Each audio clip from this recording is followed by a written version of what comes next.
Shalom sahabat Repa yang terkasih di dalam Tuhan.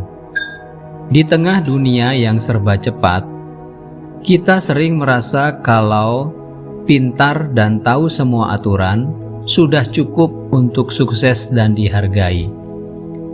Di gereja, situasinya mirip. Banyak dari orang Kristen tahu doktrin, tahu kebenaran Alkitab, bahkan sering mengoreksi saudara-saudara seiman tentang apa yang benar atau yang salah. Namun pertanyaannya adalah, apakah pengetahuan itu selalu membawa kebaikan? Atau kadang malah menyakiti orang lain yang rapuh imannya? Bayangkan, di sebuah komunitas atau gereja, seorang teman percaya dia sudah paham segalanya tentang iman, tapi tindakannya membuat orang lain merasa tersandung, takut berdosa, atau bahkan menjauh dari Tuhan.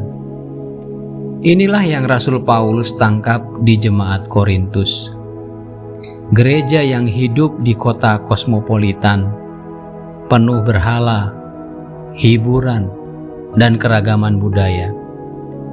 Rasul Paulus menekankan, iman yang sejati bukan hanya soal pintar, tapi soal menjadi penolong bagi sesama. Kota Korintus adalah kota pelabuhan besar dengan warga dari berbagai latar belakang, seperti bangsa Yahudi, lalu mantan penyembah berhala, dan juga orang-orang non-Yahudi yang baru bertobat. Konflik muncul ketika jemaat berbeda pandangan tentang makan daging yang pernah dipersembahkan kepada berhala. Beberapa merasa bebas secara teologis, sementara yang lain takut berdosa. Rasul Paulus menulis agar kebebasan rohani selalu dikawal oleh kasih dan empati terhadap sesama yang lemah imannya. Rasul Paulus menekankan bahwa pengetahuan tanpa kasih dapat merusak tubuh Kristus. Orang yang pintar harus berpikir, apakah tindakan saya membangun iman orang lain atau malah menjerumuskan mereka. Melalui konteks dan tafsiran surat 1 Korintus pasal 8, kita melihat prinsip teologis utama, yaitu iman yang matang bukan hanya tentang tahu atau mengerti, tapi tentang membangun dan menolong sesama. Judul khotbah hari ini, jangan hanya pintar, jadilah penolong, menegaskan bahwa pengetahuan tanpa kasih adalah sia-sia.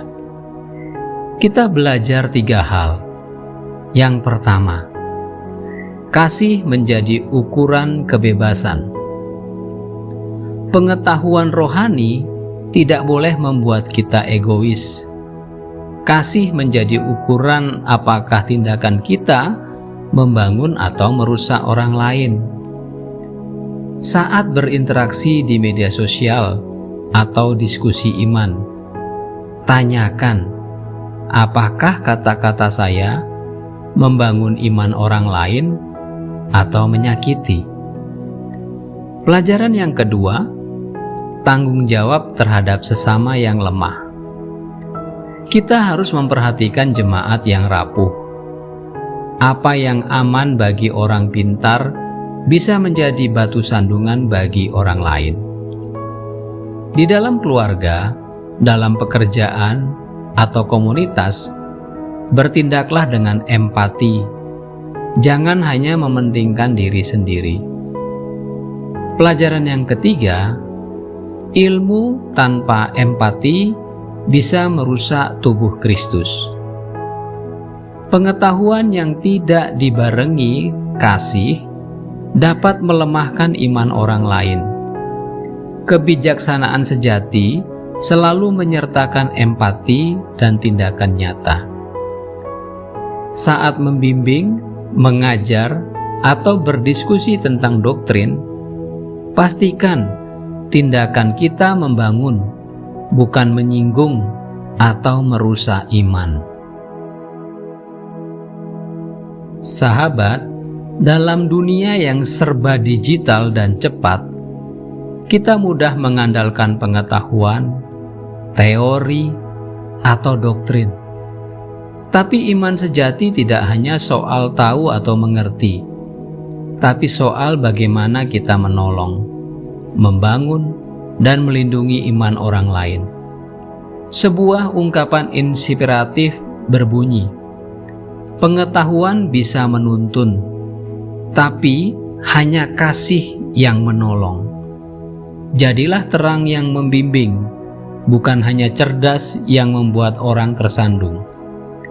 Hari ini, mari kita refleksikan, apakah kita menggunakan pengetahuan untuk menjadi berkat bagi orang lain, atau hanya untuk merasa pintar? Paulus menantang kita, jangan hanya pintar, jadilah penolong. Mari kita berdoa. Bapa yang penuh kasih, ajarkan kami untuk tidak hanya pintar dalam pengetahuan, tetapi juga bijaksana dalam kasih, supaya setiap tindakan kami membangun iman sesama, menjadi berkat dan menolong bagi yang rapuh. Tuhan, tuntun kami untuk selalu menolong, bukan hanya untuk terlihat pintar, tapi untuk menyalakan terang-Mu di dunia ini. Di dalam nama Tuhan Yesus Kristus, kami berdoa. Amin.